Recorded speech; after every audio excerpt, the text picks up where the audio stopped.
Good morning students. आज हम हमारा नया चैप्टर सॉल्यूशन स्टार्ट करेंगे जो कि इनऑर्गेनिक केमिस्ट्री के अंदर आता है और ये हमारा सेकंड चैप्टर है सॉल्यूशन यानी हम डेली लाइफ में काफ़ी सब्सटेंस या कंपाउंड्स और सॉल्यूशन देखते हैं। जैसे इसके अंदर हम कैसे ले सकते हैं सब्सटेंस,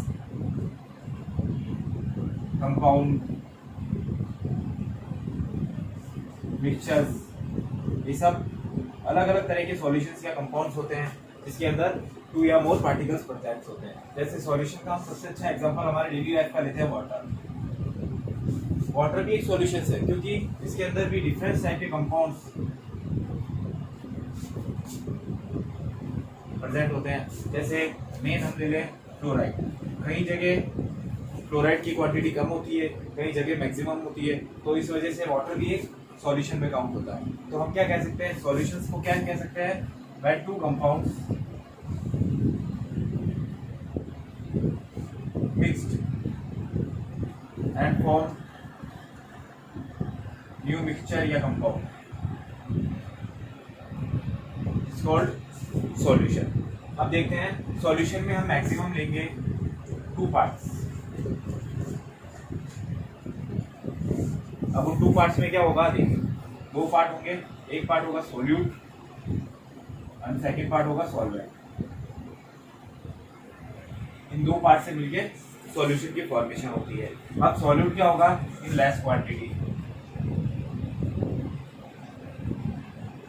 सॉल्वेंट क्या होगा, मैक्सिमम क्वांटिटी।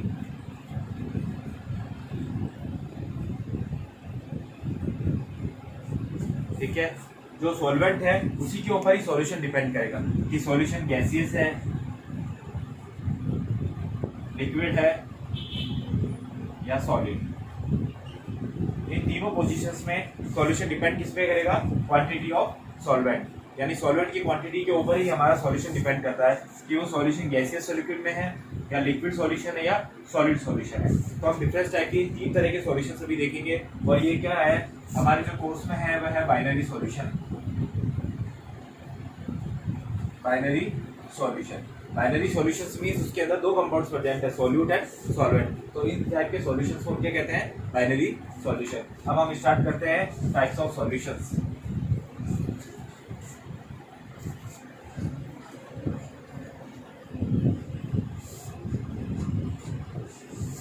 सबसे इंपॉर्टेंट इस सॉल्यूशन के अंदर है, एक बार इसकी डेफिनेशन देख लीजिए, solvent and solute and solvent. The compound is present in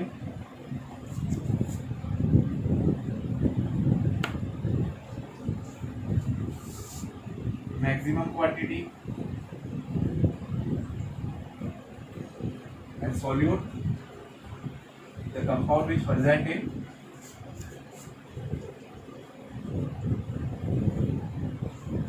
less quantity। ये दोनों टर्म्स पे ही सॉल्यूशन डिपेंड करेगा। अब हमें देखते हैं टाइप्स ऑफ सॉल्यूशंस। ये हमारे डिटेल में नहीं है लेकिन इसमें क्या कैसे टाइप्स होते हैं वो देखते हैं। Gaseous solution. अब गैसियस सॉल्यूशन में क्या होगा, हमें 2 चीज देखनी है, सॉल्यूट एंड सॉल्वेंट। मैंने आपको पहले भी बताया सॉल्वेंट के ऊपर ही हमारा सॉल्यूशन डिपेंड करेगा। दैट मींस गैसियस सॉल्यूशन है तो सॉल्वेंट हमेशा किसमें होगा, गैस के अंदर। तो सॉल्यूट क्या हो सकता है, गैस के अंदर ये पहला लिक्विड ले लो, सॉरी पहले हम लेंगे gas. That means solute and solvent both are in gas position, फिर लिक्विड देन सॉलिड। अब हम इसका एग्जांपल देखते हैं। गैस में कैसे भी ले सकते हैं, oxygen plus nitrogen mixture, both are in gas present, that means is called gaseous solution. Liquid gas में हम ले सकते हैं, लिक्विड में हमने जैसे ले लिया क्लोरोफॉर्म, प्लस इसके अंदर नाइट्रोजन प्रेजेंट होती है, तो नाइट्रोजन गैस हो गई और क्लोरोफॉर्म लिक्विड हो गया। तो क्या हो गया, ये सॉल्यूट लिक्विड सॉल्वेंट। अगर हम सॉलिड गैस का लेंगे तो कैम्फर यानी कपूर, उसके अंदर कोई सी भी गैस नाइट्रोजन की ले लीजिए, नाइट्रोजन इजीली क्योंकि एटमॉस्फेयर में सबसे ज्यादा गैस कौन सी प्रेजेंट है, नाइट्रोजन, तो ये आ जाएगा सॉलिड, इसमें कैम्फर हो जाएगा और गैस इसमें नाइट्रोजन हो जाएगी। तो ये था हमारा एक टाइप का सॉल्यूशन गैसियस सॉल्यूशन। अब हम दूसरा सॉल्यूशन देंगे जो है सॉल्यूशंस जो हमेशा होते हैं अभी अपने जो है वो होमोजीनियस है, होमोजीनियस यानी सेम सिचुएशंस है। तो हमें क्या देखना है, अब हम सेकंड टाइप्स में आते हैं, हमारा लिक्विड सॉल्यूशन।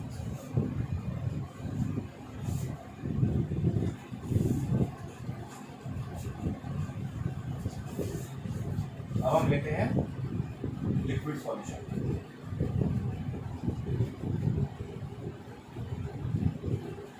लिक्विड सॉल्यूशन वही first solute and second solvent, ठीक है।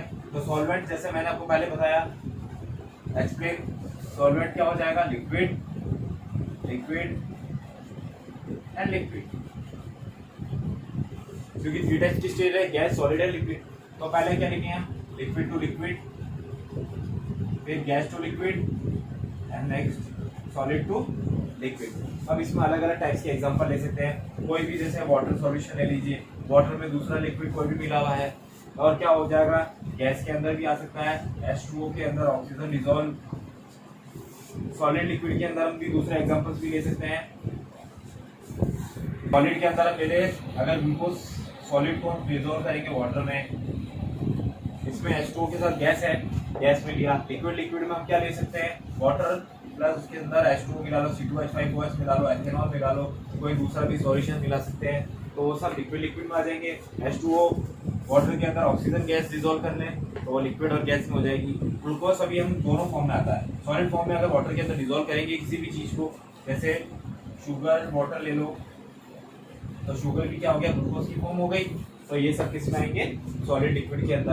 अब हमारा नेक्स्ट आता है solid solid solution.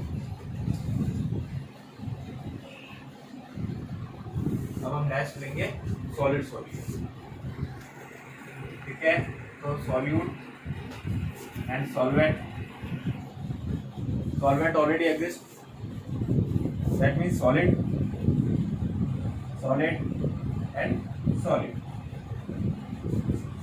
First gas, liquid and solid, ये है। अब हमें देखना है कि गैस का सॉलिड के अंदर कोई सा भी एग्जांपल, सॉलिड के अंदर किसी भी गैस को रिएक्शन करानी हो, या लिक्विड और सॉलिड को देखना है, और सॉलिड सॉलिड को देखना है। ले लेते हैं पैलेडियम, कोई भी मेटल है, पैलेडियम के अंदर हम कोई भी गैस, जैसे हाइड्रोजन ले लें, गैस को इसके अंदर पास करेंगे तो सॉलिड गैस सॉल्यूशन हो जाएगा। अगर हम लिक्विड और सॉलिड में लेना है, लिक्विड और सॉलिड में, अगर सॉलिड में हम सोडियम ले लें और लिक्विड में ले लें मरकरी, दैट मीन्स सॉलिड और मरकरी का सॉल्यूशन हो जाएगा, क्योंकि मरकरी में लिक्विड हम दोनों पोजीशन में काउंट कर सकते हैं। सॉलिड और सॉलिड, सॉलिड और सॉलिड के लिए हम सबसे अच्छा एग्जांपल ले सकते हैं gold plus copper, that means mixing करते हैं, कोई भी दो सॉलिड कंपाउंड्स की मिक्सिंग करना है, सिल्वर आ जाएगा इसमें, ब्रॉन्ज आ जाएगा, ये सब डिफरेंट टाइप के कंपाउंड्स हैं जो मिक्सिंग होके बनते हैं, वो सब आते हैं सॉलिड सॉलिड सॉल्यूशंस के अंदर। अब ये आते हैं ये तीनों टाइप के सॉल्यूशंस के। अब हम नेक्स्ट टॉपिक स्टार्ट करेंगे, एक्सप्रेशन ऑफ सॉल्यूशन।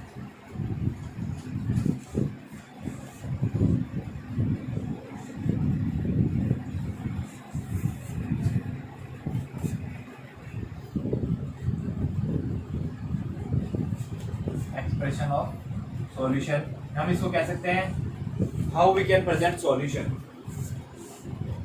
प्रेजेंटेशन भी एक तरह से शो कर सकते हैं। जैसे फॉर एग्जांपल देते हैं हम, सॉल्यूशन में मैंने कह दिया डाइल्यूट एंड कंसंट्रेट, ये दो टाइप्स के सॉल्यूशन है। Dilute that means less quantity of solvent, and इसमें मैंने कह दिया मोर क्वांटिटी या हाई क्वांटिटी ऑफ सॉल्वेंट। लेकिन ये हमने इसको एक्सप्रेशन किया, लेकिन ये एक एक्चुअल फॉर्म नहीं है कि उसमें कितनी क्वांटिटी होगी कि वो डाइल्यूट है, या कितनी क्वांटिटी है कि वो कंसंट्रेट सॉल्यूशन है। अगर कंसंट्रेट सॉल्यूशन को हमें प्रॉपर वे में, यहाँ पे सॉल्वेंट ही सॉल्यूट आएगा ऑफ सॉल्यूट, क्योंकि हमेशा सॉल्यूशन पे किसी भी चीज की क्वांटिटी डिपेंड करेगी सॉल्यूट की परसेंटेज पे। अब हमने देखी अगर less quantity of solute and high quantity of solvent, इससे ये एक्चुअली शो नहीं कर सकते कि वो सॉल्यूशन किस तरह का है, कि वो कितनी परसेंटेज पे डाइल्यूट होगा या कंसंट्रेट होगा। यानी हमें इसकी क्वालिटेटिव एंड क्वांटिटेटिव प्रॉपर्टीज को शो करने के लिए, for show their qualitative and quantitative properties, we use the expression of solution. That means हमें उसकी qualitative and quantitative properties को show करना है, तो कैसे show करेंगे वो हम different types से देखते हैं। इसमें different types के formulas हैं जिसके थ्रू हम इनकी quantitative and qualitative properties देखते हैं। अब उसको हम आगे स्टडी करते हैं। अब हम इसकी प्रॉपर्टीज देखते हैं, कैसी कौन कौन सी क्वालिटेटिव प्रॉपर्टीज होती हैं जो शो कर सकती हैं। अब देखिए सबसे पहले हम इसमें लेंगे mass percentage. First we use unit mass percentage. देखिए मास परसेंटेज के कैसे शो करेंगे, total amount of compound of solvent upon total amount of solution multiply by 100। देखिए मतलब total amount of compound of solvent, that means आपको कोई solution दिया हुआ है 100 ml ऑफ वाटर, सॉरी हमने आपको दिया 100 ग्राम, मास देखना है ऑफ ग्लूकोज, ठीक है। ये तो हो गया आपका टोटल अमाउंट ऑफ सॉल्यूशन। इसके अंदर सॉल्वेंट कितना परसेंट है, 10 ग्राम से 10 gram of glucose. That means 10 gram glucose हमने 100 ग्राम वाटर के अंदर डिसॉल्व किया, तब जाके वो कितना बनेगा 10% का सॉल्यूशन ऑफ ग्लूकोज। या हम इसको डायरेक्ट कहते हैं 10% ऑफ ग्लूकोज का सॉल्यूशन आपको प्रिपेयर्ड है। तो आप इसको कैसे करेंगे, अमाउंट ऑफ सॉल्वेंट कितना हो जाएगा 10 100 में इनटू 100, दैट मींस 100 से 100 कैंसिल, तो हो गया 10 ग्राम का आपका सॉल्यूशन है वो प्रिपेयर्ड किया है। तो ये किसके थ्रू होता है, ये कैलकुलेट करते हैं हम मास परसेंटेज के थ्रू। अब इसी की हम एक सेकंड यूनिट लेते हैं या सेकंड क्वांटिटी लेते हैं, वॉल्यूम।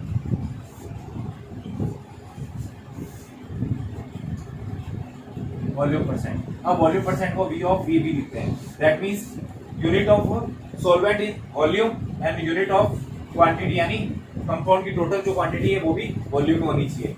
और जैसे जो हमने मास परसेंटेज लिया था,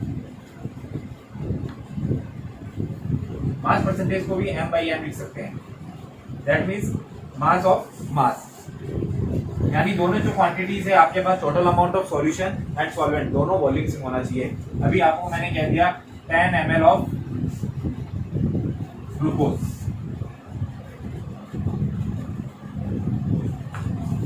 यानी 10 ml ग्लूकोज आपने डिसॉल्व करना है, तो कैसे शो करेंगे, वॉल्यूम आ जाएगा वही same formula, total amount of compound of solvent upon total amount of solution. Amount लिखो या वॉल्यूम, क्योंकि हम वॉल्यूम में एक्सप्रेशन कर रहे हैं, total volume of solution multiply by 100। तो इसमें क्या हो जाएगा 10 ml अपॉन 100 ml इंटू 100, 100 से 100 cancel, that 10 ml is its volume. तो ये होते हैं इसको एक्सप्रेशन करने के कि उसी क्वांटिटेटिव परसेंटेज कैसे निकाले। तो इसमें क्या आएगा, ml में ले लिया, लीटर में ले लिया, तो दैट मींस जो वॉल्यूम्स है उसको वॉल्यूम्स में लेना है, मास परसेंटेज के अंदर उसकी क्वांटिटी को उसके मास के अंदर लेना है कि उसका वेट कितना है। तो उसे हम मास परसेंटेज को हम जैसे वेट बाई वेट भी कह सकते हैं, वॉल्यूम को ml/ml भी कह सकते हैं, वॉल्यूम ऑफ वॉल्यूम भी कह सकते हैं। हम हमारी नेक्स्ट यूनिट लेते हैं जो सबसे ज्यादा यूज में ली जाती है, आती है mass by volume. That means इसके अंदर दोनों यूनिट को डिसॉल्व किया है, mass by mass, volume by volume. हम इसको क्या लिखेंगे, W/V, दैट मींस मास हो गया वेट के अंदर और वॉल्यूम हो गया वॉल्यूम में। अब हम इसको कैसे शो करेंगे, देखिए the mass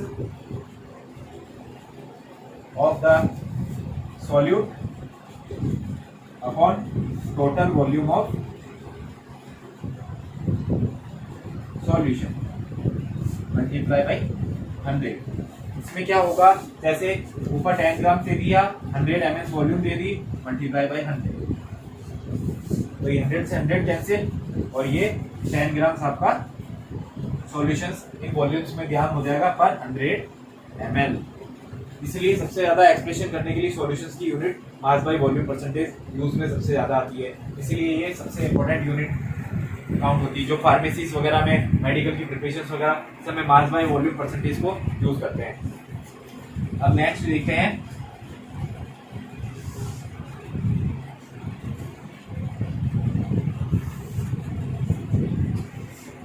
next fourth unit आती है, नेक्स्ट यूनिट आती है पार्ट्स पर million.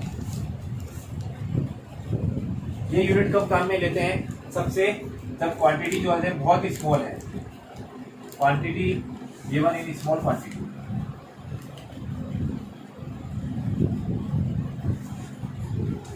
Compound given in small quantity, that means total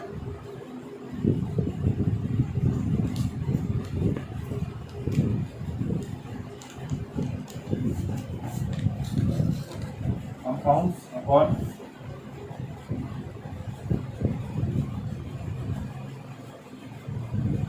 solution multiply by 10⁻⁶।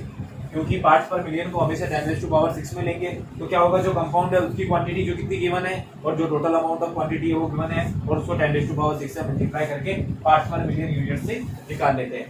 बस इस यूनिट को हमेशा जब स्मॉल क्वांटिटी में गिवन है तभी यूज करना है, ज्यादा यूज में नहीं लेते हैं। फिर हमारी एक नेक्स्ट आती है unit mole fraction.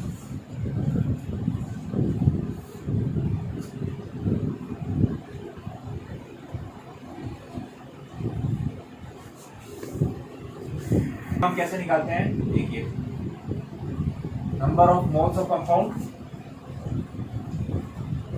Upon total number of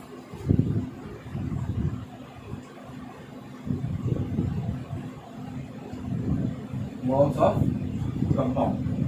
that means कोई भी कंपाउंड में कितने नंबर ऑफ मोल्स दिए हुए उसकी टोटल को, और जिस कंपाउंड की हमें मोल फ्रैक्शन निकालना है उस कंपाउंड के नंबर्स को काउंट करके हम मोल फ्रैक्शन निकालते हैं। इसको हम मोस्टली शो करते हैं इससे, एक्स से। दैट मीन्स ये हो गया हमारा number of moles of compound upon total number of moles of compound. इसके थ्रू हम क्या करेंगे, एक कंपाउंड का मोल फ्रैक्शन निकाल लेंगे, फिर सबके टोटल निकाल के, जैसे X A plus X B plus X C, इसके थ्रू हम उसका टोटल परसेंटेज निकाल लेते हैं। ये आता है मोल कंपाउंड्स के अंदर। अब इसका कोई एक एग्जांपल देखते हैं, जैसे किसी भी कंपाउंड के अंदर 2 मोल्स हैं, ए एंड बी, इन दोनों की मोल्स कितने हो जाएंगे, X A and X B. तो इसके अकॉर्डिंग क्या हो जाएगा, पहले नंबर ऑफ मोल्स को लेंगे ए के लिए, then X A upon X A plus X B, ऐसे ही plus X B upon X A plus X B. इसके थ्रू हम इसके तो मोल फ्रैक्शन कैलकुलेट कर सकते हैं। ये थी एक्सप्रेशन करने की यूनिट्स, ये भी इंपॉर्टेंट होती है। अब हम आगे, नेक्स्ट यूनिट आती है मोलरिटी। इसमें 2 यूनिट्स हैं, मोलरिटी एंड मोलरिटी।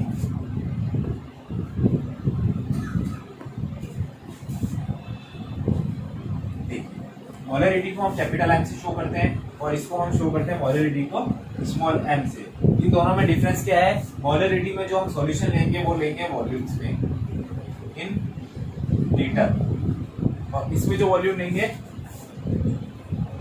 सॉरी, इसमें वॉल्यूम की जगह लेंगे mass of solution.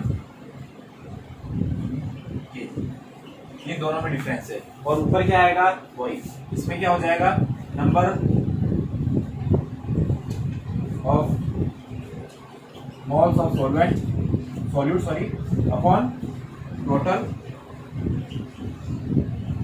Volume of solution. ये इन दोनों में डिफरेंस है। और इसके अंदर क्या होगा, mass of solute upon total mass of solution. ये दोनों यूनिट्स हैं। इन दोनों यूनिट्स में बस डिफरेंस यही है कि जो सॉल्यूशन है वो केजी के अंदर आएगा, यानी मास के अंदर आएगा, और इसमें जो सॉल्यूशन है वो वॉल्यूम्स के अंदर आएगा। इसको कैपिटल एम से शो करेंगे और इसको स्मॉल एम से शो करेंगे। तो ये है यहाँ पे हमारी एक्सप्रेशन ऑफ यूनिट्स की। यूनिट्स खत्म होती है। अब हम हमारे नेक्स्ट टॉपिक में चलते हैं। अब हम एक एग्जांपल देखते हैं मोलरिटी का, इसके क्वेश्चंस कैसे आते हैं देखिए। आपके बुक में एग्जांपल नंबर 2.2, जिसमें हमें 5 ग्राम ऑफ NaOH है गिवन, इसके अंदर 450 ml के अंदर वो डिसॉल्व है। तो हमें उसकी मोलरिटी कैलकुलेट करनी है। अब मोलरिटी कैलकुलेट करने का पहले फॉर्मूला क्या है? Number of moles of solute upon total volume in litre. तो अब पहले क्या करेंगे? Number of moles of solute calculate करेंगे। तो number of moles solute calculate करने के लिए क्या करेंगे? हमें उसका क्या है? Given mass upon molecular mass. तो इसका क्या है? 5 ग्राम से हमें मास दिया हुआ है और NaOH का मॉलिक्यूलर वेट होता है 40, तो उसका आ जाएगा 40। हम इसे कैलकुलेट करेंगे तो क्या आएगा? 0.125 मोल। तो ये आ जाएंगे इसके मोल्स। अब क्या करना है? उस फॉर्मूले के अंदर इसके मोल्स को रखना है। तो ये आ गए उसके गिवन मोल्स और उसके टोटल वॉल्यूम्स कितनी दी हुई है हमको? 450, बट ये ml में है तो 1000 से डिवाइड करेंगे तो 1000 डिवाइड होके ऊपर चला जाएगा और उससे आपका सॉल्यूशन आ जाएगा। इससे के थ्रू हम इसकी मोलरिटी कैलकुलेट कर सकते हैं।